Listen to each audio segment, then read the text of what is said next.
मैं अभी शुरू कर रहा हूं, पहले इस बात को समझो। LILD वाले में निकल गए ये चीजें।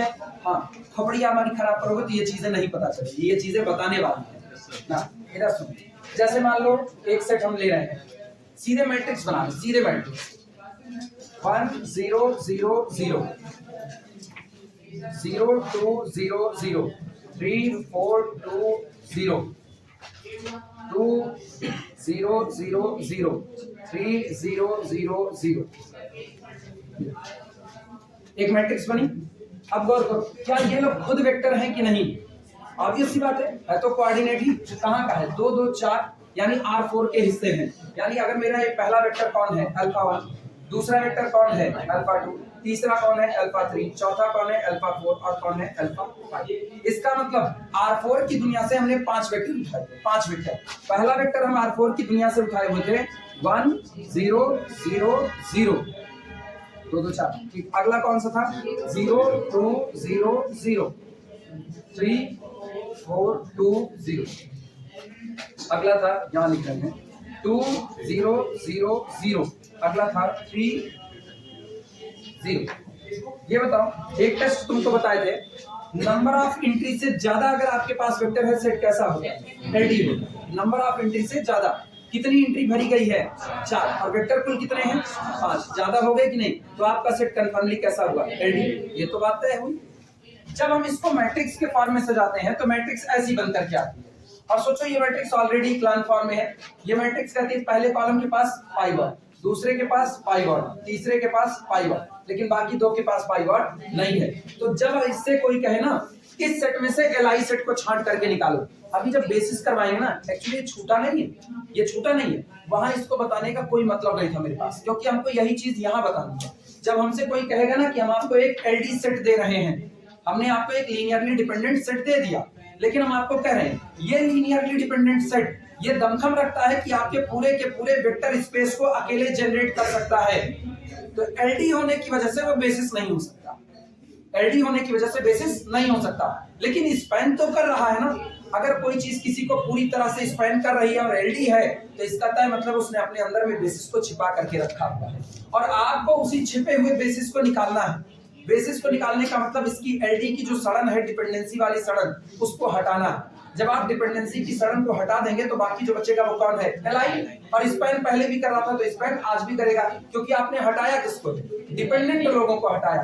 एक घर में 10 कमाने वाले हैं और एक आदमी है जो नहीं कमा रहा है, पूरा का पूरा घर कैसा कहा जाएगा, डिपेंडेंट कहा जाएगा। अगर उस घर को इंडिपेंडेंट बनाना है तो केवल एक काम करना पड़ेगा, बस किसको हटाएं, कमाने वालों को या बिना कमाने वालों को। जो बिना कमाने वाला है उसकी भी नौकरी लगवा। हट गया कि नहीं हट गया? अब आपका पूरा का पूरा सेट कैसा हो चुका है, LI हो चुका। अब LI हो चुका, क्यों? आपने किसको हटाया, डिपेंडेंट वाले को हटाया। अगर ये बताओ 2 कमाने वाले हटा दिए जाते तो बिना कमाने वाला तो एक ऑलरेडी पड़ा ही था, क्या अब LI हो पाते? नहीं। और ये बात सुनने की है, अब तक 10 लोग कमा रहे थे, एक नहीं कमा रहा था, तब भी 10 लोग मिलकर के घर का खर्चा चला रहे थे कि नहीं? अभी क्या है, वो एक हट गया, क्या अभी भी ये खर्चा नहीं चला सकते? वो तो वैसे भी नहीं चला रहा था। तो जो सेट आपका ऑलरेडी स्पैन कर रहा है, उसमें से डिपेंडेंट वाले को हटाने के बाद भी आपका सेट आपके वेक्टर स्पेस को स्पैन करेगा ही करेगा। क्लियर है ये बातें? अब सुनना, ये दिया गया सेट हमको पता चल गया जिनके जिनके पास पाइवट आता है वो लोग तो कंफर्मेशन है, LI है वो लोग। तो पहला, दूसरा, तीसरा ये लोग जब एक साथ लिए जाएंगे तो ये LI सेट होगा। जैसे ये इतना सेट हमने लिया, अब इसमें से पहला लिया, दूसरा लिया, तीसरा, इतना सेट लिया, 2 को काट करके निकाल दिया, सेट अपना कैसा हो गया, LI हो गया। क्लियर है? लेकिन अगर इन दो में से कोई भी एक आप मिला देते हो ना, तुरंत सेट कैसा हो जाता है, LD। तो जब अल्फा 1, अल्फा 2, अल्फा 3 एक साथ आएगा तब आपका सेट कैसा रहेगा, LI होगा। लेकिन इससे ये कंफ्यूज होने की जरूरत नहीं है कि सिर्फ इन्हीं 3 के आने पर ही LI होगा, नहीं, आपको ये कंफ्यूज होने की जरूरत नहीं है। क्यों? ध्यान देना, अगर आपने पहला लिया, दूसरा लिया और इसको लिया, सोचो हम इसको डिलीट कर रहे हैं, ये डिलीट हुआ, अब हम ले रहे हैं अल्फा 1, अल्फा 2 और अल्फा 4, लेकिन अब हमको दिख रहा है alpha 4 can be generated by alpha. हो गया कि नहीं हो गया? और अब ये सेट आपका कैसा हो गया, LD हो गया। जब हमने एक नॉन पाइवोटेड कॉलम को लिया तो मेरा सेट कैसा हो गया, LD। लेकिन गौर करना, हम नॉन पाइवोट कॉलम ही चुनेंगे और मेरा सेट LI बनेगा। नॉन पाइवोट ही चुनेंगे फिर भी मेरा सेट LI बनेगा। इसको लो, दूसरे को लो, तीसरे को लो, चौथे को लो, यानी कलेक्शन लो अल्फा 2, अल्फा 3, अल्फा 4। ये जो आपका सेट बन रहा है ना, ये सेट आपका एलआई हुआ। रीजन सुनना क्यों एलआई हुआ? ये इसलिए एलआई हुआ ना क्योंकि आपने किसको डिलीट किया, इनको डिलीट किया। और एक्चुअली इसको डिलीट नहीं बोलते, जरा ये इंटरचेंज करो, C1 goes to C4, C4 goes to C1। इसके पास जिस पोजीशन पर पाइवॉट था, जब आपने इस कॉलम को यहां पर रखा तो पाइवॉट आज भी उसी पोजीशन पर आपको मिल गया कि नहीं मिल गया? यानी इनके डिलीट करने के बाद सोचो ये उधर गया तो यहाँ कितना हो गया 1, इधर आया तो यहाँ कितना हुआ 2, 0 तो नहीं हुआ ना, 0 तो नहीं हुआ। तो इसने उस पाइवॉट को अडॉप्ट कर लिया जो पाइवॉट इनके पास था। अगर किसी का छोड़ा गया पाइवॉट किसी पर शिफ्ट हो सकता है तो इसका मतलब है आप उस वेक्टर को निकाल के दूसरा भी लगा दोगे तब भी आपका सेट कैसा बना रहेगा, एलआई बना रहेगा। एग्जांपल के तौर पर अगर हम यहाँ पर लिखे होते हैं 1, 2, 4 ये लिखे होते तो साफ बात थी, जिस दिन ये वाला कॉलम डिलीट होता ना, ये वाला पाइवॉट इसी पोजीशन पर रहता, बस यहाँ चला जाता। क्लियर हुआ कि नहीं? जरा इसको इंटरचेंज करो, इंटरचेंज करोगे तो यहाँ कितना 4 आ गया, यहाँ कितना आ गया 2, यहाँ कितना 3, यहाँ कितना 1, यहाँ अदला बदली, यहाँ कितना 2 और यहाँ कितना 4। पाइवॉट आज भी ले लिया कि नहीं? सोचो इंटरचेंज करने पर एक का छोड़ा गया पाइवॉट दूसरा ले रहा है। जब आप पाइवॉट लेते हो ना, जब कोई कॉलम कहता है तुम्हारा छोड़ा पाइवॉट हम ले लेंगे, तो इसका मतलब है तुम्हारे द्वारा छोड़ी गई जिम्मेदारियां हम अपने कंधे पर लेंगे। आज तक तुम 3 लोग मिल करके सोचो, आज तक ये 3 लोग मिल करके पूरे स्पेस को जनरेट कर रहे थे, इसलिए कहा हम थोड़ी देर थक गए, हमको हटना है। तो ये कहेगा ठीक है आप पीछे जाके आराम करो, ये आगे आएगा। आगे कौन आया 3 0 0 0 और यहाँ पर चला गया 2 0 0 0। इंटरचेंजिंग हुई कि नहीं? क्या स्पैनिंग में कोई दिक्कत आई? आज भी आपको एक एलआई सेट मिल गया कि नहीं? सॉरी, एक एलआई वेक्टर मिल गया और ये तीनों लोग मिलकर के आज भी पूरे वेक्टर स्पेस को स्पैन कर सकते हैं और एलआई हैं, यानी इन्होंने प्रॉपर्टी को डिस्टर्ब नहीं किया। इसीलिए कहा जाता है कि अगर किसी एक का छोड़ा गया पाइवॉट किसी दूसरे पर शिफ्ट हो रहा है तो आप पाइवॉट वाले को डिलीट करके जो आज तक नॉन पाइवॉट था उसको भी शामिल कर लोगे, आपका सेट एलआई बना रहेगा। क्लियर है ये बातें? इसीलिए ये बेसिस कंस्ट्रक्ट करने का तरीका होता है।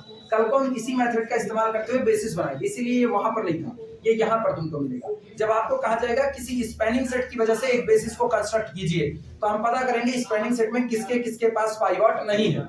सीधा रास्ता होता है, जिनके पास पाइवॉट नहीं है उनको डिलीट मार देंगे, बाकी जो पाइवॉट वाले बचेंगे वो बेसिस बना लेंगे।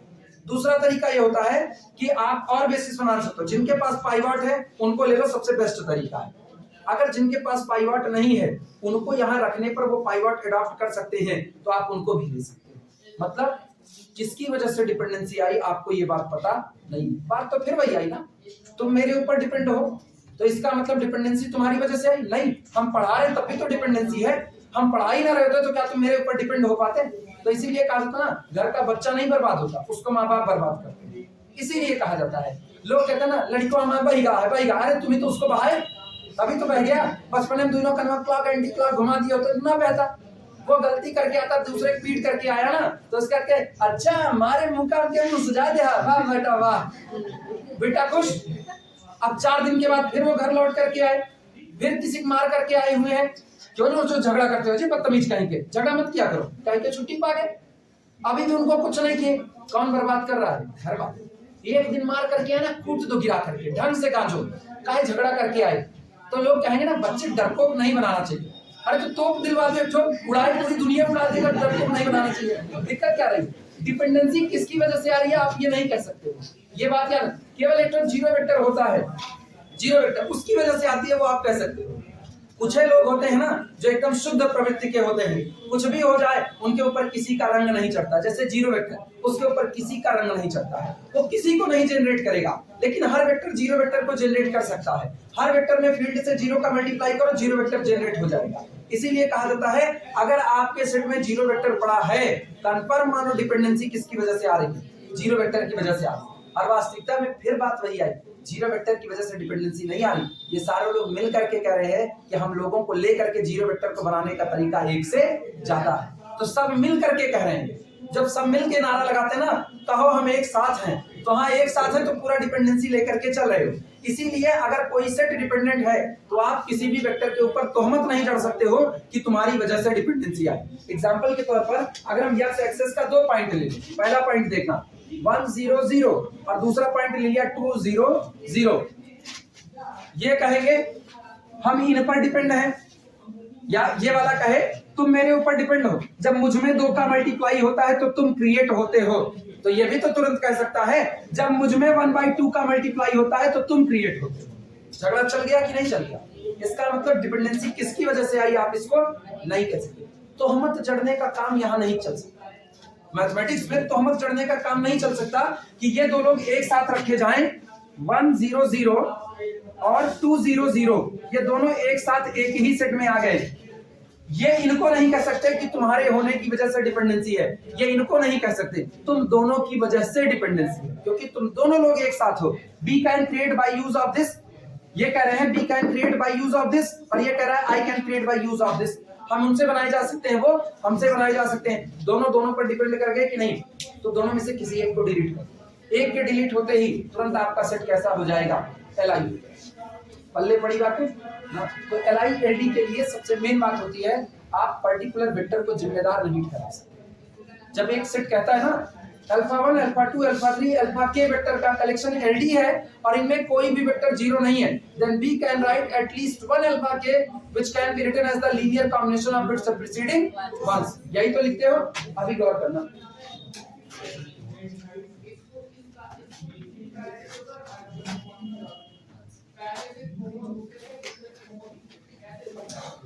एक कलेक्शन आया alpha 1 alpha 2 alpha 3 alpha 4 so on alpha k, इनमें से कोई भी वेक्टर जीरो वेक्टर नहीं है, कोई भी इसमें से जीरो वेक्टर नहीं है।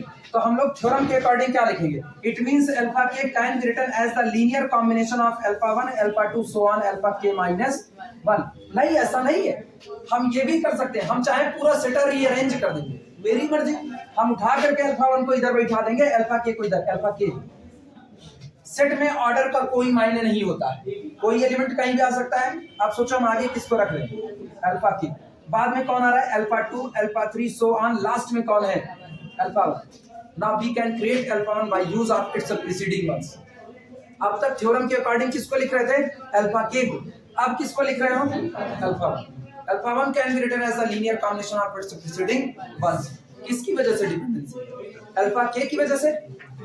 कह पाओगे किसकी वजह से? अल्फा k की वजह से नहीं, किसी की भी वजह से। अगर आप किसी दिए गए सेट में अल्फा 1 को बाकी वेक्टर से कंस्ट्रक्ट कर सकते हो, सारा का सारा सेट कैसा है? Non zero.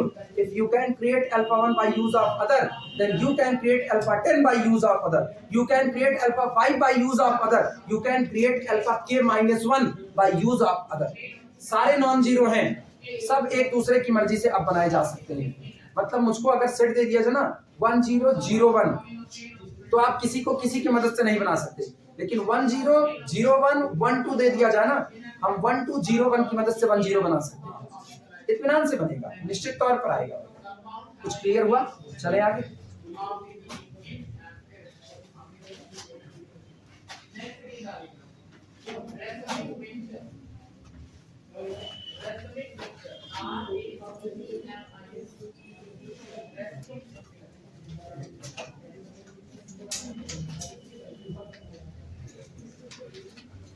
इसको लगेंगे नहीं, अगर इसी चल रहा है कैद कवर करता है।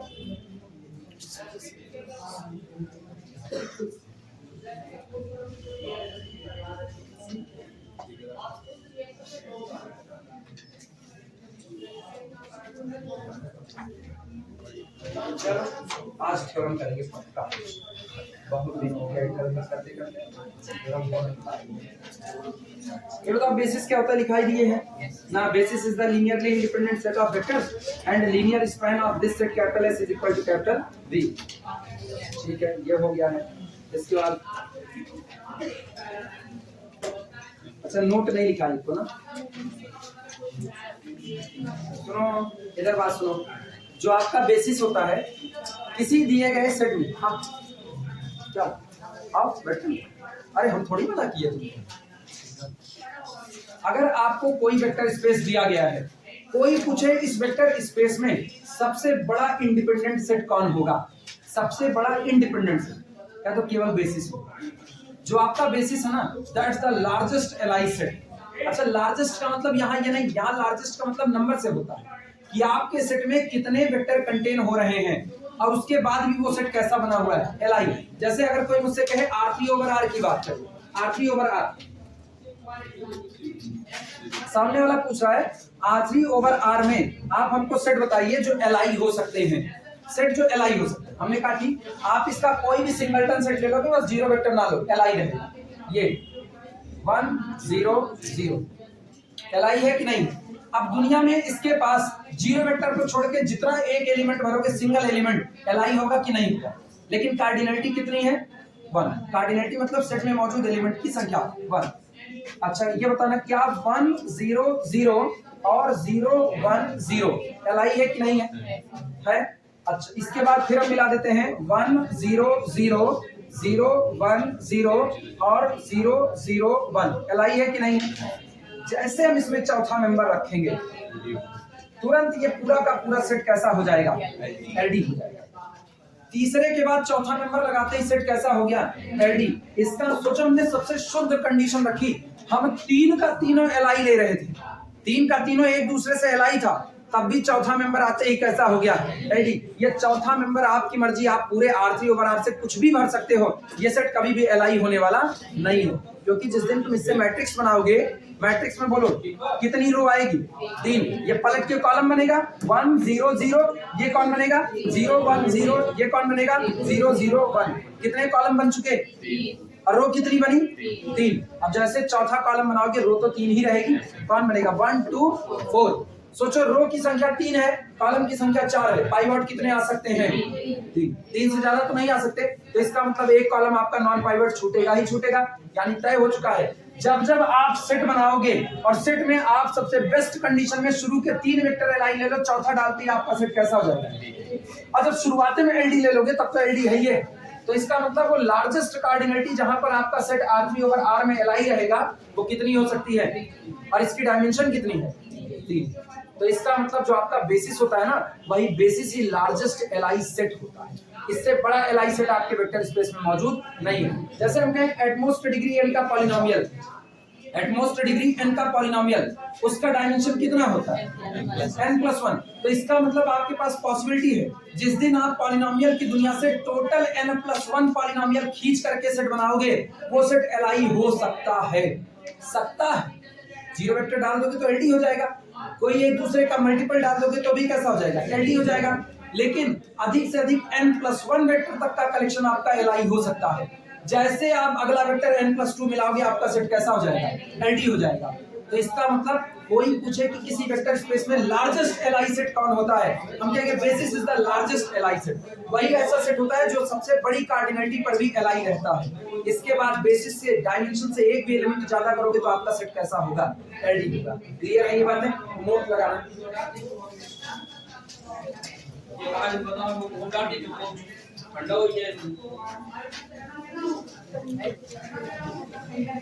नोट लगाए होती रहती है।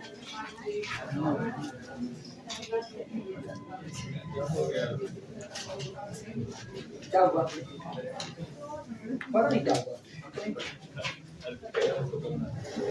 अरे मेरा मार्कर चला गया, इसको नोट में लिखना। Basis of a vector space, पहला नोट है basis of a vector space. पहले बता रहे हैं, कोई गलती से ये नहीं समझेगा कि बेसिस को लार्जेस्ट एलआई कहने का मतलब है बाकी जितने एलआई सेट है वो बेसिस में कंटेन होंगे, नहीं। बेसिस लार्जेस्ट एलआई अपनी कार्डिनलिटी पर कहा जा रहा है।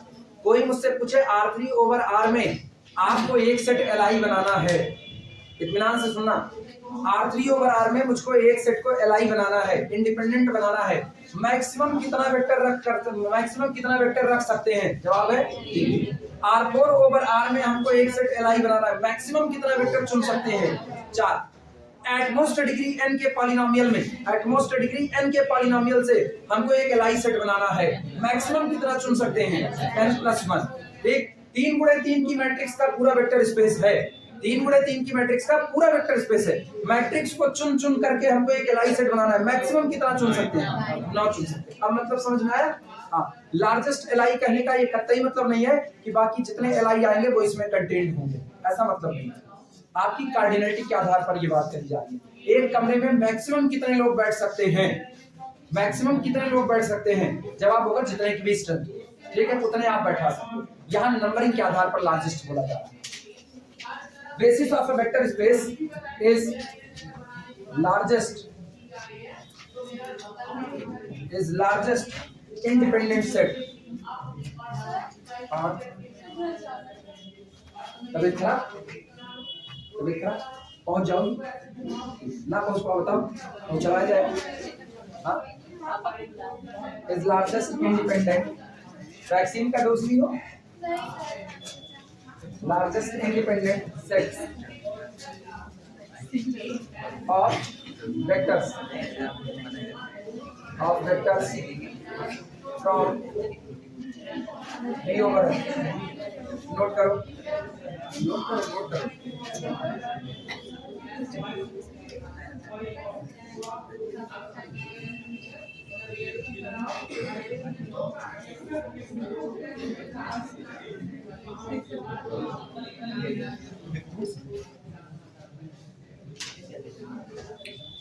कुछ रिजल्ट है ना छोटे छोटे, वो इकट्ठे कर।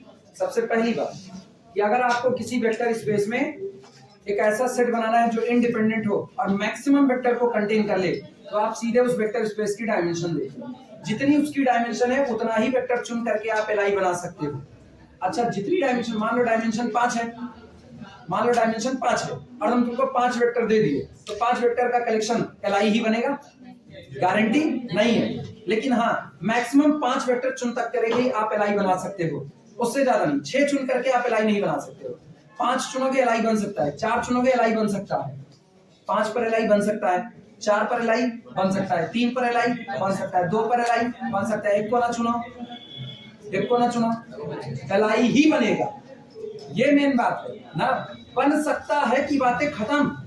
हम कह रहे हैं डायमेंशन आपकी कितनी हो गई, vector space V over F की डायमेंशन हम कह रहे हैं, इसकी डायमेंशन मान लो कितनी, 8 है, तो 8 वेक्टर तक का कलेक्शन एलआई बन सकता है, 7 वेक्टर तक का कलेक्शन एलआई बन सकता है, 6 तक का कलेक्शन एलआई बन सकता है, 5 तक का एलआई बन सकता है। घटते आओ, 1 का कलेक्शन एलआई बन सकता है, लेकिन एक को वेक्टर नहीं चुनोगे तो कौन बनेगा, 5, and that's the confirmation LI. ये कंफर्म है कि ये एलआई होगा। सोचो कहां कंफर्मेशन 2 जगह मिलती है, 2 जगह। एक जब एक को नहीं चुनते हो और एक जब डायमेंशन से ज्यादा चुनते हो। डायमेंशन कितनी है और चुन लो 9 छोड़ो, 9 के बाद 10 11 12 कितना भी चुनो, कंफर्म है आपको कैसा सेट मिलेगा, एलडी। क्लियर हुआ? 2 जगह कंफर्मेशन है। एलडी की कंफर्मेशन डायमेंशन के ऊपर है और एलआई की कंफर्मेशन एक भी वेक्टर के ना चुनने पर, एक भी वेक्टर के ना चुनने पर। क्लियर है ये बातें?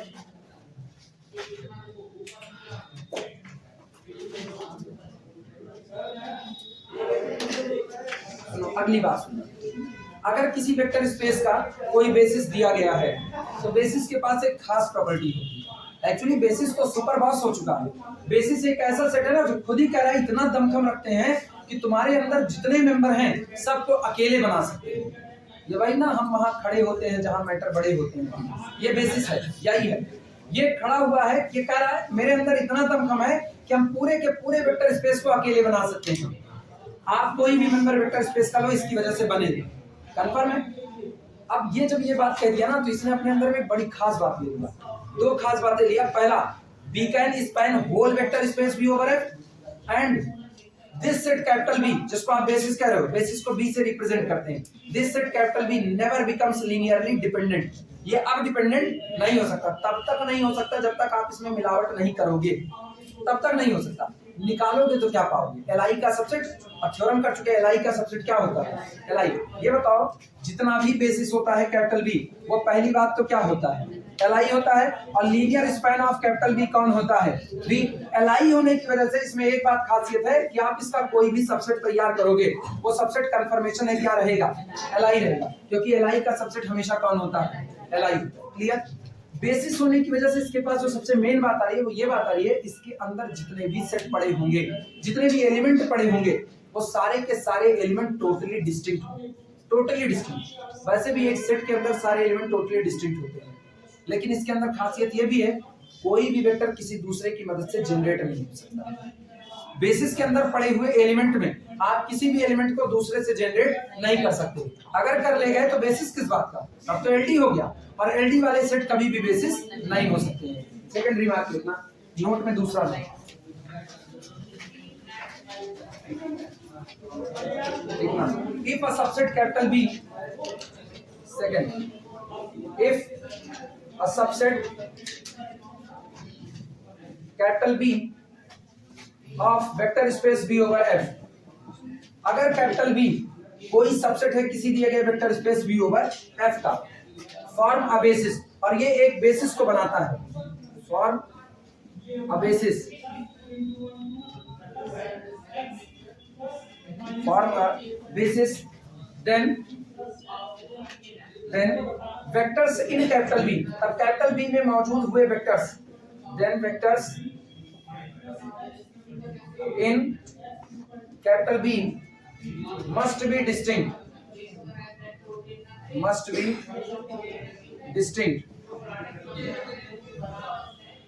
and और डिस्टिंक्ट होने के साथ साथ non zero and non zero. तब कैपिटल बी के एलिमेंट, अगर कैपिटल बी ने अपने आप को बेसिस डिक्लेयर कर दिया तो सेट होने की वजह से इसके सारे के सारे एलिमेंट कैसे होंगे, डिस्टिंक्ट, अलग अलग होंगे, लेकिन इसके अंदर का कोई भी वेक्टर कभी भी जीरो नहीं हो सकता, क्योंकि जीरो होने पर ये सेट कैसा, डिपेंडेंट, और डिपेंडेंट होने पर ये कभी भी बेसिस नहीं फॉर्म कर सकता।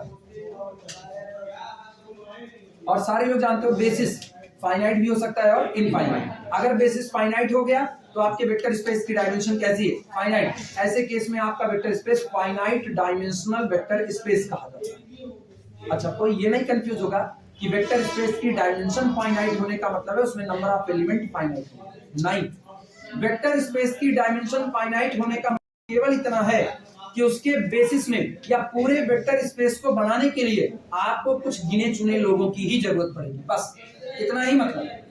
अगर किसी वेक्टर स्पेस की डायमेंशन फाइनाइट है तो इसका मतलब उस वेक्टर स्पेस के किसी भी मेंबर को बनाने के लिए आपको गिनती के कुछ लोगों की ही जरूरत पड़ेगी। लेकिन उस वेक्टर स्पेस के अंदर में मेंबर कितने हो सकते हैं, वो फाइनाइट इनफाइनाइट दोनों हो सकते हैं। अगर मेरी फील्ड फाइनाइट की हो गई तो मेरे वेक्टर स्पेस के बेसिस फाइनाइट हो सकते हैं, गिनती के बेसिस 10, 15, 20, 50 बेसिस हो सकते हैं। लेकिन अगर मेरी फील्ड पूरी की पूरी किसकी हो गई, रियल की फील्ड हो गई या इनफाइनाइट फील्ड हो गई, तो ऐसा है कि मेरे पास जितने बेसिस हैं उनकी संख्या एक दो नहीं, कितनी हो सकती है, लाखों करोड़ों हो सकती है, और लाखों करोड़ों का इनफाइनाइट हो सकती है। एग्जांपल दिखा देंगे, पहले लिख लेना third point, third, capital B may be finite और इनफाइनाइट। दिया गया बेसिस कैपिटल बी फाइनाइट भी हो सकता है और इनफाइनाइट भी हो सकता है, करके दिखा दें।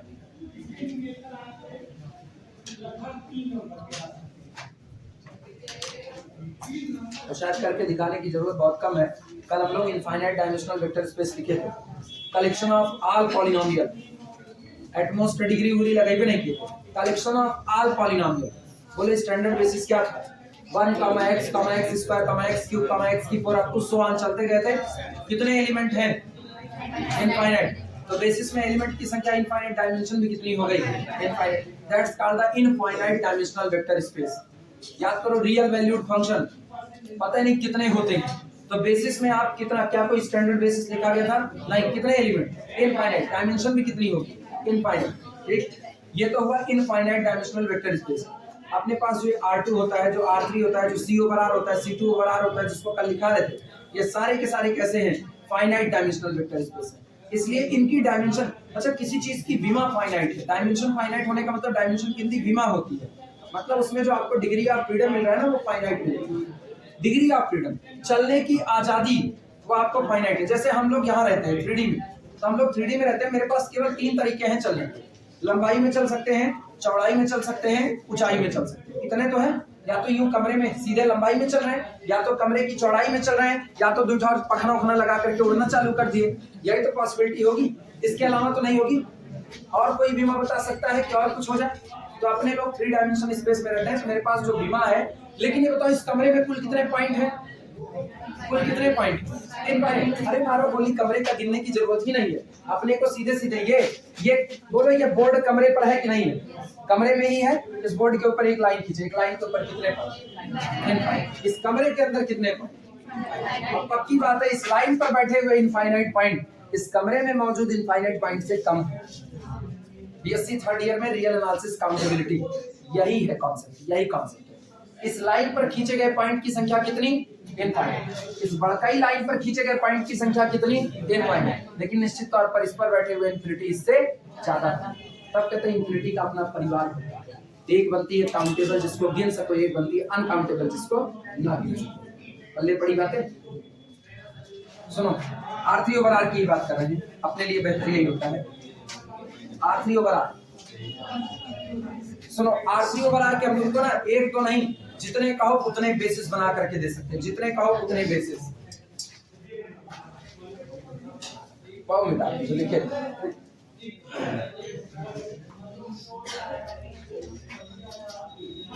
R3 over R।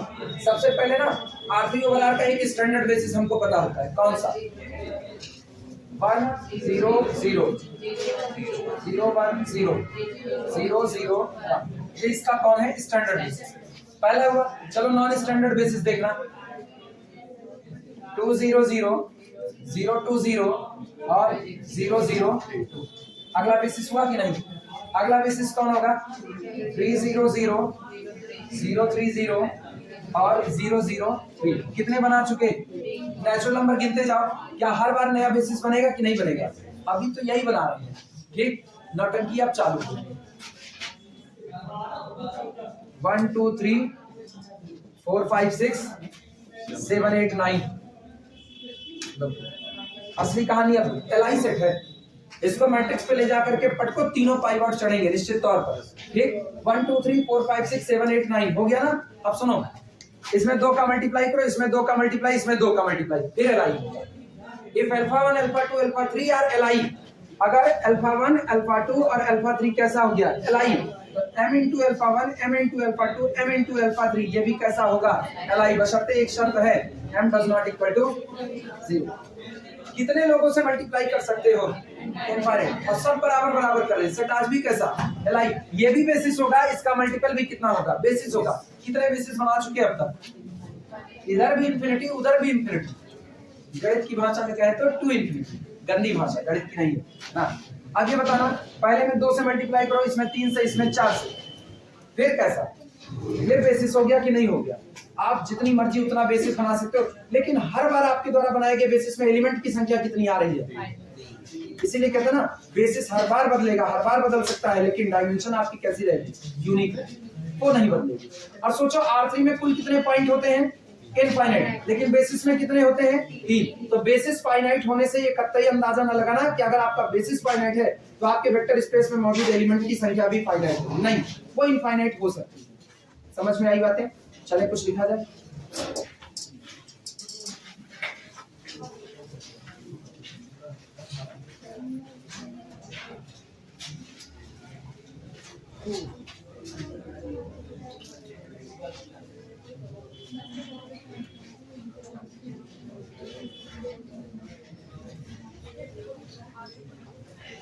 अच्छा, एक और काम करना, नोट में क्या पॉइंट हुए? चौथा पॉइंट नोट में लिखना। हम बोल दे रहे हैं, लिख लो। बोले लिखना, a vector space V over F, a vector space V over F is said to be, a vector space V over F is said to be finite dimensional vector space. A vector space V over F is said to be a finite dimensional vector space. कोई दिया गया vector space V over F एक finite dimensional vector space कहा जाता है if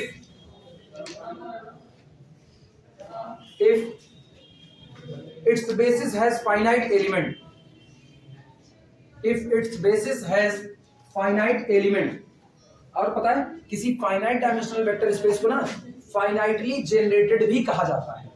जो finite लोगों से बनता है उसको फाइनाइटली जनरेटेड वेक्टर स्पेस कहते हैं। ठीक, तो किसी भी वेक्टर स्पेस में अगर बेसिस में मौजूद एलिमेंट की संख्या फाइनाइट है तो आपका वेक्टर स्पेस कैसा होगा?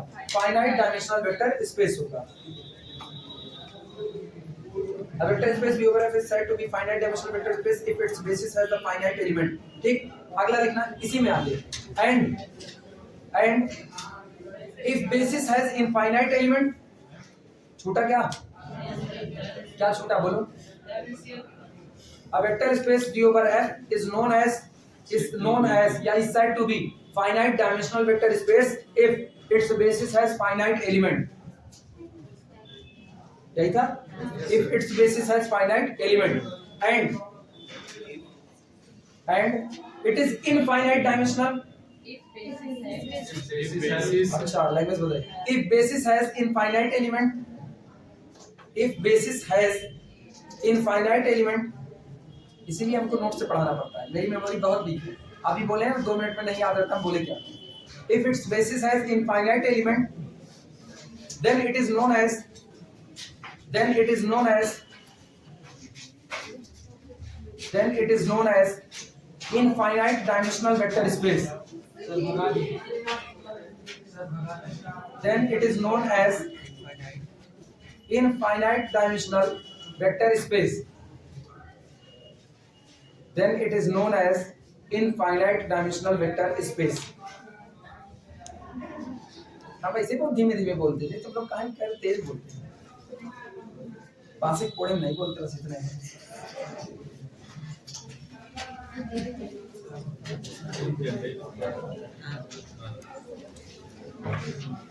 एक और उसी में नोट लगा देना, एक और नोट लगा देना। The dimension of zero space, that is अर्थात dimension of zero space ये होता है, ये the dimension of zero space, that is dimension of singleton zero is equal to zero। ऐसा इसलिए ना क्योंकि इसके पास कोई बेसिस नहीं होता, इसका बेसिस कौन माना जाता है? 5, because its basis is empty। एक जीरो स्पेस का बेसिस हमेशा कैसा होता है? एम्प्टी होता है, इसीलिए इसकी डायमेंशन भी कितनी होती है? 0।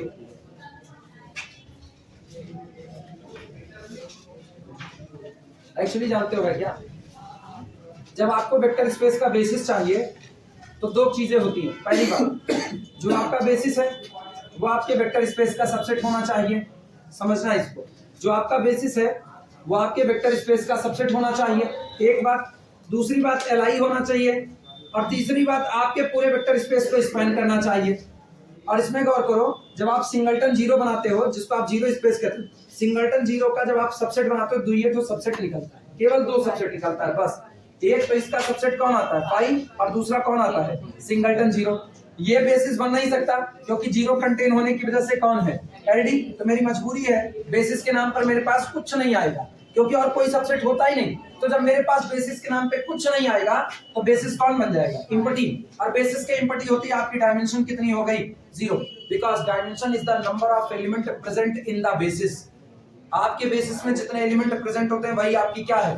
डायमेंशन। और बेसिस के नाम पे तो आपके पास कुछ है ही नहीं, बेसिस के नाम पे आपके पास कुछ नहीं है, तो आपका बेसिस कौन बन गया? इम्पटी हो गया। और इम्पटी होती है डायमेंशन कितनी हो गई? 0।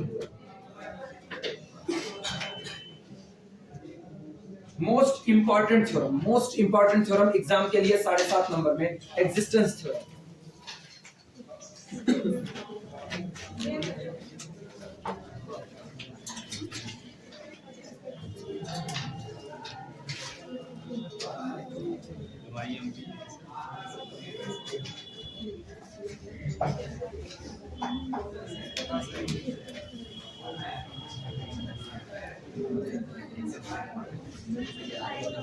सुनो, इसका नाम होता है एक्जिस्टेंस थ्योरम।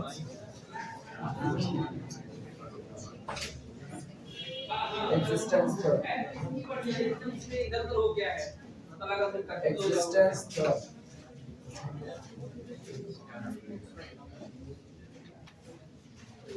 इसका नाम होता है एक्जिस्टेंस थ्योरम। एग्जिस्ट करना मतलब होना, एग्जिस्ट करने का मतलब होना। जब कोई चीज इतना बोल्डली करे ना, हम तो रहेंगे ही रहेंगे, हम तो रहेंगे ही रहेंगे। तो इस दुनिया में ना, वेक्टर स्पेस की दुनिया में एक चीज है जो हमेशा रहती है। अगर आपका वेक्टर स्पेस है और आपका वेक्टर स्पेस फाइनाइट डायमेंशनल है, तो निश्चित तौर पर उसके पास उसका बेसिस जरूर होगा। अगर आपका vector space finite dimensional vector space है, तो उसके पास उसका बेसिस होगा ही होगा। That's called the existence theorem. Every finite dimensional vector space must have the basis. कोई भी फाइनाइट डायमेंशनल वेक्टर स्पेस है तो उसके पास कम से कम एक बेसिस तो जरूर ही होगा। That's called the existence theorem. चलो स्टेटमेंट नोट करते हैं। ये चीज देखिए, स्टेटमेंट लिखना, एक्जिस्टेंस थ्योरम स्टेटमेंट। स्टेटमेंट लिखना, every finite dimensional vector space,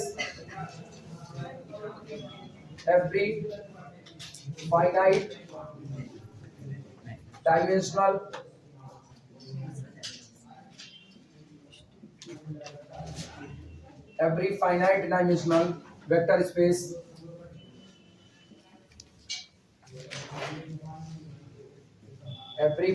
dimensional vector space must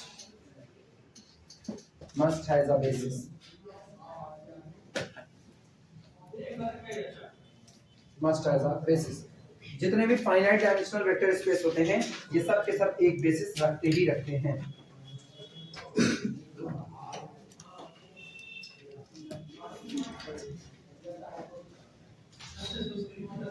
ये बताओ, इसके स्टेटमेंट में कहा गया है every finite dimensional vector space, और अभी भी लिखा है अगर कोई वेक्टर फाइनाइट डायमेंशन का है तो इसका मतलब है उसको जनरेट करने के लिए मुझको कुछ फाइनाइट लोगों की ही जरूरत पड़ेगी।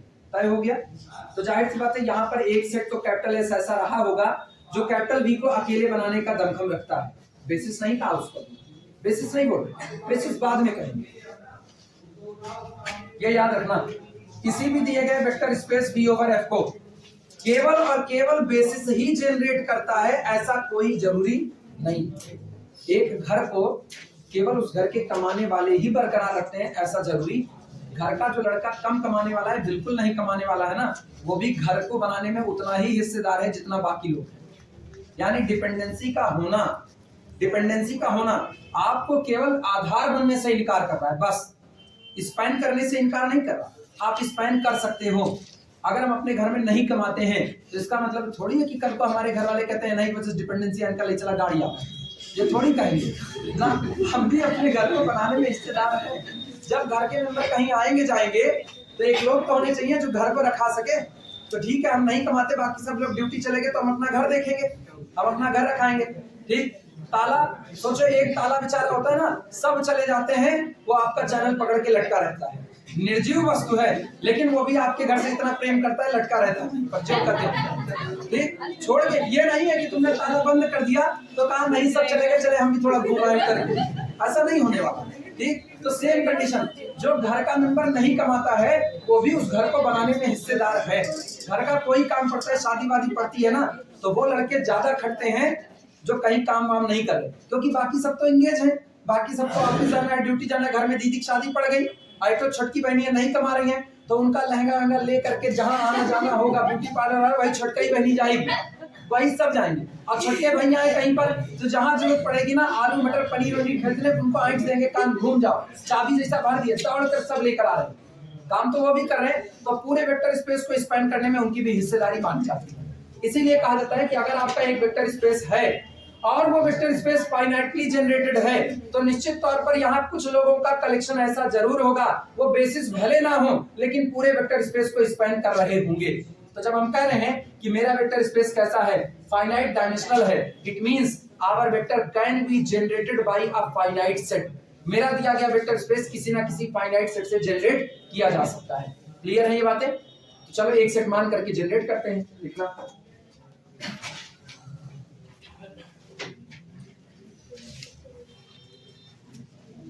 प्रूफ लिखना, प्रूफ। इसका प्रूफ ना बड़ी अच्छी कसीदाकारी है। सेट मानेगा और सेट को सजाएगा, सजाएगा ना, सेट में से वो डिसकंटिन्यूटी को निकालेगा। कह सकते हैं ना, जितनी सड़न है उस सड़न को निकालता जाएगा और बताएगा। जैसे पहचान लो ना, इस घर का मुखिया कौन है। अगर किसी को पहचानो एक घर है उसका मुखिया कौन है, तो बस सबके जिम्मे एक एक काम सौंप दो, बस खाली जो उस काम को कर पाएगा। काम जानते हो कौन सा सौंपना? सामान मांगने का काम सौंप दो, बस खाली। अगर एक घर में 10 लोग बैठे हुए हैं और तुमको पता करना है इसमें मालिक कौन है, तो केवल एक काम करो, उसमें जाओ और बस एक एक लोगों से मांगो, सामान मांगना चालू करो। ए भैया जब 4 तसला धरे होगा ले काम लगाया लेके जाएगा, ठीक। और आया कुछ दूसरे वाले से मांगो, तो चीनी उनी है ना, 1 कटोरी चीनी दे दो, चाय बनानी है। मांगना चालू करो, मांगना चालू करो। जो किसी चीज को मांगने दूसरे की शक्ल देख लेना, बस जान लो वो आदमी डिपेंडेंट है, और जिसकी शक्ल देख रहा है वो उस पर डिपेंड कर रहा है। तो असलियत में बेसिस का काम कौन कर रहा है? वो कर रहा है जिसके वो देखा गया है। घूर घूर के जिसको देख रहे हैं बार बार ना, घर के छोटे बच्चे सामान मांगो, बेटा बेटा बेटा जाओ अंदर से टीवी का अपने रिमोट लेकर उसको हमको तोड़ना है। मांग लिए छोटे बच्चे से, अब छोटा बच्चा देख रहा है इधर, नहीं तुरंत कहेगा नहीं, वो देख रहा है इधर उधर, नहीं आई मम्मी मरी है, बहुत मरी है मम्मी, तो अब वो देख रहा है उनको। तो इसका मतलब है वो डिपेंडेंट हो रहा है। और घर के मेन मालिक से मांगे, हम इसे कोई चीज मांगो, सर अपनी एक किताब दे दीजिए, हम उठा करके दे देंगे, नहीं दे दिए उठा करके, तो इसका मतलब अपनी किताब के मालिक हम हैं। और यही किताब मेरे घर पे कोई मेरे पापा से जा करके मांगी ना, मेरे पापा तुरंत कहीं बैठ करके इंतजार करो, फोन कर दे रहे, बतिया लो तुम, और आ जाएंगे तब लेकर के जाना, नहीं देंगे, क्योंकि अपनी किताब के मालिक कौन है? हम हैं। तो अगर मेरी तरफ देखी गई, अगर हमसे ही कोई सामान मांगना है और हम उठा करके दे दिए तो हमें लाई, लेकिन अगर उसी सामान को किसी और से मांगे, सामान मेरा और दे वो रहा है, तो पहले मुझसे पूछेगा, इसका मतलब वो मेरे ऊपर क्या कर गया? डिपेंड कर गया। यही काम हमको यहाँ पर करना है, सेम यही काम। इसकी कसीदाकारी है, एक एक पता करेंगे कौन कौन डिपेंडेंट है, उसको बाहर करेंगे, एक एक बाहर करेंगे, और जो बचेगा लास्ट में वो मेरा कौन हो जाएगा? बेसिस लिखना। Proof, let V over F, let V over F be a finitely, let V over F be a finitely generated vector space, finitely generated vector space। माना V over F कोई दिया गया फाइनाइटली जनरेटेड वेक्टर स्पेस है, ठीक। सो ये बताओ, अगर कोई चीज फाइनाइटली जनरेट है तो निश्चित तौर पर यहाँ पर एक सेट ऐसा होगा जो सेट अकेले इस पूरे के पूरे V over F को बनाने का दमखम रखता होगा। अभी उसको हमने बेसिस नहीं कहा, क्योंकि वो बेसिस तब बनेगा ना जब वो एलाई होगा, उसके पहले नहीं होगा। सो देयर एग्जिस्ट, इसलिए यहीं पर मौजूद होगा, there exist a finite set, so there exists a finite set of vectors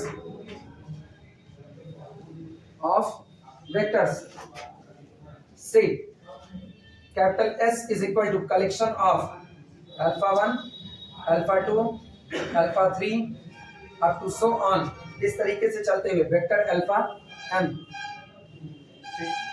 from capital V, there exists a finite set of vector from capital V। तब आपके ही वेक्टर स्पेस से एक ऐसा फाइनाइट सेट जरूर मौजूद होगा कि आप लिख सको सच दैट, जो इस प्रकार होगा कि linear span of capital S is nothing, it is whole V over F। कि आप इस सेट का जब स्पैन तैयार करोगे तो आपको पूरा का पूरा कौन मिल जाएगा? वेक्टर स्पेस मिल जाएगा। बोलो स्पैन कर रहा है कि नहीं? क्योंकि वो जनरेट हो रहा है फाइनाइट लोगों से, तो ऐसा एक सेट तो आपको मिलेगा। थ्योरम ये थोड़ी रोक रही है, थ्योरम कह रही है कि अगर आपका सेट है, अगर आपका वेक्टर स्पेस है, फाइनाइट डायमेंशन का है, तो उसके पास बेसिस होगा ही होगा। तय बात है, बेसिस होगा। हमने अभी तक बेसिस की गारंटी नहीं दी, हम बस एक गारंटी दे रहे हैं, और वो गारंटी दुनिया हमको देती है। वो गारंटी ये है कि अगर कोई सेट फाइनाइट डायमेंशन का है, तो इसका मतलब है कुछ फाइनाइट लोग इसको बनाने के लिए जिम्मेदार होंगे। ये शिक्षा क्लासेस चल रही है, तो इसका मतलब है इसको बनाने के लिए कुछ फाइनाइट लोग जिम्मेदार हैं। उधर मनीष, उधर विपिन, उधर शशांक, 3 लोग इसको बनाने के लिए जिम्मेदार हैं। नहीं, हम तो गणित की क्लास बनाने के लिए जिम्मेदार। आई एम अ लाइन, सीधे एक लाइन, 1 डायमेंशन बस, और नहीं। ये 3 डायमेंशन की स्पेस है, such that linear span of S is equal to V over। हाँ, नहीं, हम ओरिजिन से गुजरते ही नहीं है, तभी तो नॉन होमोजेनियस है। हम वेक्टर स्पेस नहीं बनाते। वेक्टर स्पेस अपने अंदर में क्लोजर प्रॉपर्टी फॉलो करता है। जान लो हम क्यों अपने आप को बाहर करते हैं। वेक्टर स्पेस क्लोजर प्रॉपर्टी को फॉलो करता है। क्लोजर प्रॉपर्टी ये कहती है सेट का कोई भी दो मेंबर उठाओ, आपस में ऑपरेट कराओ, सेट में बिलोंग करना चाहिए। मेरे साथ ये कंडीशन कभी आती ही नहीं, कभी नहीं आती। तभी तो 90 से भगा करके 70 कर लिए। क्लोजर होल्ड करता तो ना 90 का 90 रहते और उसी में और बढ़ जाते, लेकिन हम 90 का 70 कर लिए, तो हम क्लोजर वाले में तो नहीं हो सकते। वो एक प्रॉपर्टी मेरे साथ नहीं है। सुनो हाँ कौन से घटना क्लोजर नहीं होता, मैथमेटिक्स में घटना क्लोजर नहीं होता, जोड़ करके उसी सेट में और तैयार होना क्लोजर होता है। सेट के लोग ऑपरेट करें, सेट में ही रह जाएं तो क्लोजर है। सेट के लोग ऑपरेट करें, तो हम ऑपरेट कर रहे थे, वो 90 लोग बैठे हुए थे, हम ऐसा ऑपरेट कर दिए कि दुई को तो हम ही भगाते। एक लोग हैं कि नहीं है, कोई है कि नहीं जो दो लोग बतियाते हुए बाहर किए थे वो ना। हाँ एक बाहर हो गए ना। हाँ देखो क्लोजर कहाँ है। नेगेटिव अगर सेट से एलिमेंट कम हो गए ना तो काहे का क्लोजर। सेट से एलिमेंट कम हो गए तो काहे का क्लोजर। नहीं समझ पाए। ग्रुप थ्योरी क्या कहती है, सुनो। सेट में से एलिमेंट का कम होना क्लोजर नहीं। सुनो ग्रुप थ्योरी कहती है if alpha comma beta belong to the our set capital G, then alpha plus beta again belong to the capital G, alpha minus beta again belong to the capital G। ये अगर operation binary है, negative का operation अगर binary है subtraction का, तो alpha minus beta करने पर भी किस में आना चाहिए, जी में। इन जनरल कहते हैं ना, अगर आपका ऑपरेशन स्टार है तो ए स्टार बी भी किस में आना चाहिए, जी में। कोई भी ऑपरेशन आपको दिया गया है, अगर वो ऑपरेशन बाइनरी है तो पहली रिक्वायरमेंट होती है ग्रुप की कि आपको क्लोजर होना पड़ेगा। आपको जो ऑपरेशन दिया गया, आप ऑपरेशन लगा मारो सेट के मेंबर के ऊपर, सेट में ही आना चाहिए, सेट के बाहर ये क्लोजर है, बाहर नहीं जाना चाहिए। अपने क्या क्यों दो लोग बतिया रहे थे, एक दिन निकाले वो एक लोग आए, वो एक लोग चले गए, तो कहां हुआ क्लोजर। वो दोनों आ जाते तो क्लोजर था, अब दोनों माने ना देते, दोनों ना आने देते। इनमें से एक लोगों को बाहर जाना था, अच्छा वो खुद कुर्बानी दिए, अदरवाइज इनको कुर्बान कर देते। अंतर था, लिखना। सुनो हम लोग राक्षस हो, उसको बाहर कर दीजिए बता रहे। ये बताओ, दिमाग चलाना। आपने एक सेट लिया, चलो आओ वापस थ्योरम पर आओ। आपने एक सेट लिया, कंफर्म था कि आपका वेक्टर स्पेस फाइनाइट लोगों की वजह से जनरेट हुआ, तो लीनियर स्पैन ऑफ एस बराबर v, ये हमारा असम्पशन था, मान लिया। हम चेक करते हैं, अगर मुझको ये सेट li मिल जाता है, चेक किया, अगर ये सेट li मिल गया तो सोचो सेट कैसा हो गया, li, और स्पैन कर रहा है किसको, v को। क्या बेसिस की दोनों प्रॉपर्टी पूरी कर दिया, दैट्स द बेसिस, यही बेसिस हो गया। लेकिन क्या गारंटी है कि li मिले, गारंटी तो नहीं है ना, तो हम assumptions पर काम करेंगे। If this set is linearly independent, if this set is linearly independent, then it said this set linear span of s is equal to v over f. This two property holds for a basis, so this set must becomes the basis for v over f. इसलिए v over f का basis बन गया। लेकिन if this set is linearly dependent, अगर ये set linearly dependent है तो there must exist at least one alpha k which can be written as the linear combination of its preceding ones। आप धीमे से alpha k को remove कर दो, बाहर कर दिया। जो अल्फा के ये कहा कि हम बाकी लोगों के लीनियर कॉम्बिनेशन में लिखे जा सकते हैं, उसी अल्फा के को उठा के बाहर कर दिया बाहर। अब ये बताओ पहले कितने मेंबर थे, आपने कितना निकाला, एक, कितने बचे, m-1। ये पहले भी स्पैन कर रहा था, जिस अल्फा के को आपने निकाला उसको निकालने से आपके स्पैनिंग की प्रॉपर्टी पर कोई प्रभाव नहीं पड़ेगा, क्योंकि आप जब चाहोगे अल्फा के को इन लोगों की वजह से बना सकते हो कि नहीं, तो उसको निकालने से, ये याद रखना, डिपेंडेंट सेट में से अगर कोई वेक्टर बाकी का लीनियर कॉम्बिनेशन है तो उसको निकालने से आपके सेहत के, आपके लीनियर स्पैन पर कोई फर्क नहीं पड़ेगा। क्लियर है ये बातें। जैसे हम कह रहे हैं, ध्यान रखना, 1 0 0 0 1 0 0 0 1 1 2 3 बोलो 1 2 3 can be written as the linear combination of these three vector. हाँ या ना, लिख सकते हैं, रिमूव कर दे। क्या अभी आप R3 ओवर R का बेसिस हो कि नहीं हो, अभी भी मौजूद हो, अभी गौर करना। 1 2 3 4 5 6 7 8 9 10 11 12 सेट बन गया कि नहीं। अब ये बताओ, क्या ये सेट अकेले पूरे के पूरे R3 ओवर R को स्पैन कर सकता है, हाँ कर सकता है। और इस पूरे सेट में this vector can be written as the linear combination of these vector, हाँ या ना। इनका कोफिशिएंट कितना भरोगे, 10, इनका 11, इनका 12, बाकी सबका 0। This vector can be written as the linear combination of its preceding ones. Set Li या LD? LD है, लेकिन आपके पूरे R3 ओवर R को स्पैन कर रहा है। डिलीट मार दो। क्या स्पैनिंग पर कोई फर्क पड़ा? आज भी स्पैन कर रहा है कि नहीं? क्यों? क्योंकि ये वेक्टर जो डिलीट हुआ ना, ये ऑलरेडी इनकी वजह से बनाया जा रहा है।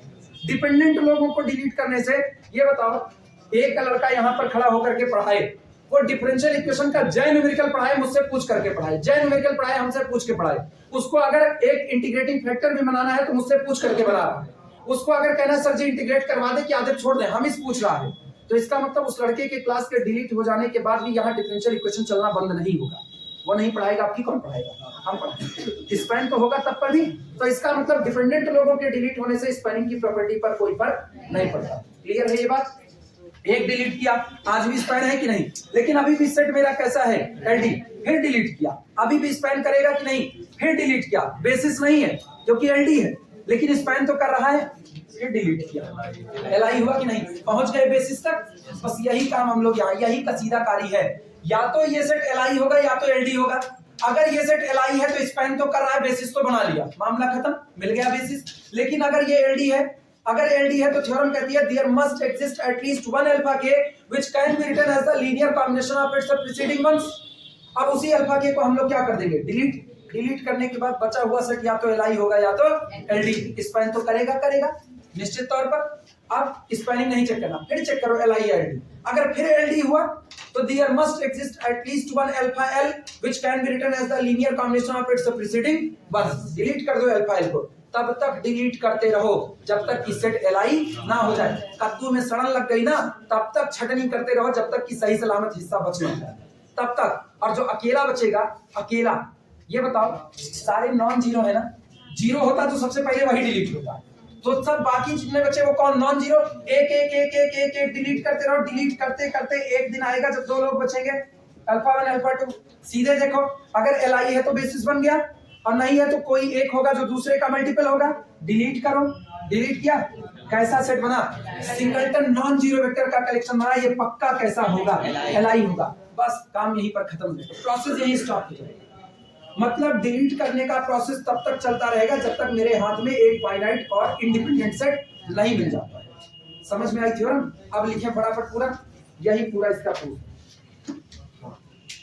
That's called the existence theorem. मुश्किल नहीं है, लेकिन स्टेप याद रखने पड़ेंगे कैसे काम हो रहा है।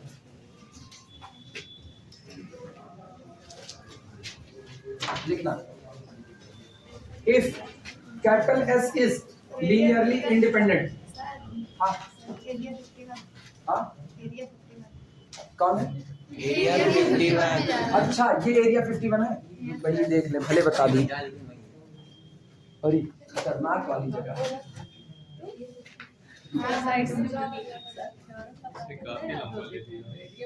जाने उधर वैसे नहीं जाएगा। थ्योरम की लैंग्वेज भूल जाती हो। If capital S is linearly independent, अगर मेरा दिया गया सेट कैपिटल S कैसा हो जाता है? LI हो। पहले अच्छी बातें सोची जाती है, बुरा नहीं सोचा जाता पहले ना। तो पहले हम कहते हैं अगर आप LI हो गए, अगर आप LI हो गए तो तू ही घर द्वार, तू ही चुलिया नेवार, आप ही बेसिस, हम कहीं जाने वाले नहीं है। If capital S is LI then capital S is itself, then capital S is itself a basis for V over F। क्यों? क्योंकि आज हमको सिर्फ LI देखना है। एक बात तो स्पैन वाली हम पहले से कह के चल रहे हैं कि अगर आपका V over F vector space है और फाइनाइट लोगों से जनरेट होता है तो कोई ना कोई सेट होगा जो अकेले पूरे के पूरे V over F को बनाने का दमखम रखता है। लीनियर स्पैन ऑफ S बराबर V over F है। बस LI और हो जाता तो यही कौन हो गया? बेसिस। लेकिन क्या जरूरी है LI हो? नहीं। इफ इट इज LD लिखना, if capital S is LD, if capital S is linearly dependent, ठीक, देन अगर ये LD हो गया तो then there must exist at least one alpha के लिखो चाहे अल्फा I लिखो, तुम्हारी अपनी मर्जी है। There exist at least one alpha k which can be written as the linear combination of its preceding ones लिखना। Then there exist at least one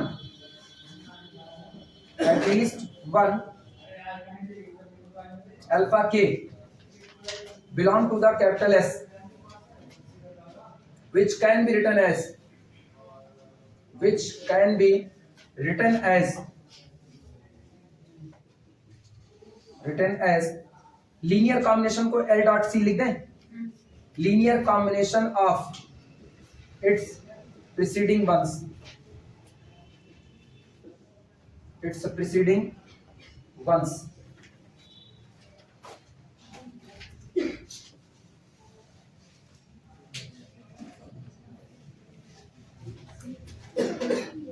once की स्पेलिंग देख लेना, सही गलत ONES। जो बता रहे थे वही हम कहें ना अपने अंग्रेजी में हाथ बड़े तंग है।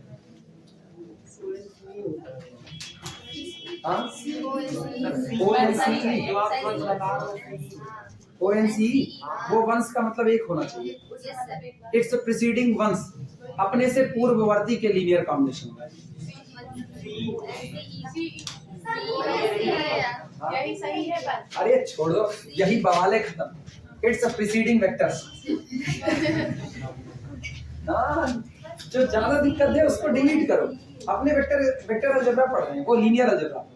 जो डिपेंडेंसी लाए डिलीट मारो, खत्म बात। वही जब थ्योरम पढ़ो तो जबरदस्त तरीके से इस्तेमाल करो।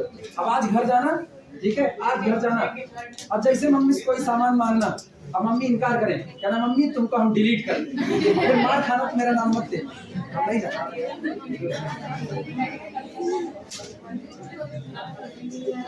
अब तुम कह दिया ना मम्मी तुमको हम डिलीट करते हैं, कि मतलब आज से मेरा तुम्हारा वास्ता नहीं रहा, तो संजय ना कल जाओगे भूख के मारे।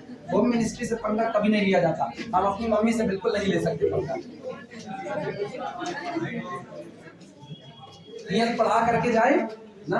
अब कह दें उठाओ तावा बना लो रोटी, डिलीट किया तो उठाओ तावा बना लो रोटी। अब तो हम बिल्ली पीठ सेकेंगे, इधर जली इधर जली, बीच में वही आटा जहाँ है ना वही सफेद सफेद, आधा कच्चा आधा पक्का। ONES। अरे अब तो हमने दिया ना प्रीसीडिंग वेक्टर, हाँ पूर्ववर्ती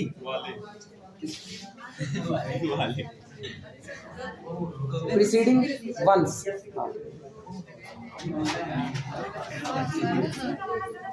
ये इट्स प्रीसीडिंग वंस। शुरुआत, अरे तुम लोग रहने तो प्रीसीडिंग वेक्टर रहने दो, लिखेंगे देखो, लिखेंगे काट पीट के लिखेंगे। चलो अगले पे आना, लिखना ठीक। सुनो अब अगला काम क्या करेंगे, इधर इधर इधर इधर इधर बात सुनो इधर। जिसकी वजह से ये बताओ अल्फा के साफ सुथरा बता रहा है, हम वो हैं जो बाकी लोगों के लीनियर कॉम्बिनेशन में लिखे जा सकते हैं। अगर अल्फा के बाकी के लीनियर कॉम्बिनेशन में लिखा जा सकता है, ये अल्फा खुद कह रहा है, अल्फा के कह रहा है, तो हमको पता है अल्फा के बाकी लोगों पर डिपेंड कर रहा है। और अपने सेट को एलआई बनाने के लिए मेरे पास जिम्मेदारी है कि उसको एलआई बनाना है, तो हमको उनको डिलीट करना पड़ेगा जो लोग बाकी के लीनियर कॉम्बिनेशन में आ रहे हैं। बी ओमिट अल्फा के, ओमिट का मतलब निकाल देना, ठीक, लिखना बी ओमिट, हाँ उल्टी करना, वोमिटिंग, बी ओमिट अल्फा के या दिस अल्फा के, बी ओमिट दिस अल्फा के, ठीक। अच्छा ये बताओ जब आप अल्फा के को डिलीट कर दोगे तब ये सेट तो आपको मिलेगा नहीं, अब तो सेट बदल गया क्योंकि एक वेक्टर आपका कौन हो गया, कम, तो नए सेट को नाम दे देंगे S1। क्लियर है? एंड गेट S1, ठीक। Clear? S1 is equal to, देखना कैसे लिखा, S1 is equal to alpha 1 alpha 2 से लेकर के अल्फा किसको डिलीट किए हो, तो अल्फा के -1 और इसके बाद कौन अल्फा के +1, और इस तरीके से चलते हुए अल्फा के डिलीट हो गया। इस बात को बताने के लिए हमने अल्फा के -1 और अल्फा के +1 को सामने रख दिया। इसके पहले हम नहीं रखे थे क्योंकि मुझको पता था इसके पहले कोई कैविटी है ही नहीं, कोई कैविटी नहीं थी। इसके पहले अल्फा 1 से शुरू किए थे, अब दौड़ते दौड़ते कहां तक पहुंचे थे, अल्फा m तक। आज हमने कहा अल्फा के जो था वो पहले मौजूद लोगों के लीनियर कॉम्बिनेशन में लिखा जा सकता है, तो अल्फा के को डिलीट कर दिया। अब अल्फा के को डिलीट कर दिया तो उस कैविटी को दिखाना पड़ेगा कि एक वेक्टर गायब कर दिया है, तो उसके लिए आगे पीछे दो लोगों को जिंदा करके, बीच में जो नहीं है वो गायब हो चुका है। तो पहले कौन जिंदा किए, अल्फा के -1 और बाद में कौन हुआ, अल्फा के +1। बीच में कौन नहीं नजर आ रहा, अल्फा के। तो पता चल रहा है डिलीट किसको किया, अल्फा के। अब दो बातें हो सकती है, अल्फा के को डिलीट करने के बाद या तो सेट Li हो जाए या तो सेट Ld ही रह जाए, यही दोनों तो हो सकता है। कोई भी सेट आइदर Li और Ld, not of both nature, दोनों नेचर का नहीं हो सकता है। और एक बात और तय है, एक बात, and linear span of this S1 is again कितना, कैपिटल E, क्योंकि डिलीट किसको किए हो, जो डिपेंडेंट था। तो डिपेंडेंट लोगों को डिलीट करने से स्पैनिंग व्यवहार पर कोई फर्क नहीं पड़ता है। जब भूलना कि डिपेंडेंट लोगों को डिलीट करने पर स्पैनिंग व्यवहार पर असर पड़ता है कि नहीं, तो यही एग्जांपल याद रखना कि मेरे बगल में खड़ा हुआ लड़का हर बात मुझसे पूछ के पढ़ा रहा है, तो उस लड़के को डिलीट कर देने के बाद भी इस क्लास पर कोई फर्क नहीं पड़ेगा, बस इतना याद रखना। और हमें डिलीट कर दो, फिर वो बेचारा पूछेगा किससे, किससे, नोट से कुछ नहीं पाएगा। नोट्स को समझने के लिए भी अकल चाहिए। लिखना, इफ, लिखो, if S1 is linearly independent, जो आपने ये नया वाला सेट बनाया है, अगर ये नया वाला सेट Li हुआ, कौन, S1, अगर S1 Li हुआ तो स्पैन ऑफ S1 बराबर कौन है, V। Li भी है, V को अकेले बना भी रहा है, क्या V का बेसिस हो गया कि नहीं हो गया। और अगर Ld हुआ तो फिर डिलीट करेंगे। If S1 is Li, then S1 is basis, S1 is basis of V over F। अगर S1 Li है तो S1 V over F का क्या बन जाएगा, बेसिस बन जाएगा। लेकिन अगर Ld है, but if S1 is Ld, this implies that there exists this implies that there exists at least one alpha L which can be written as linear combination of other vectors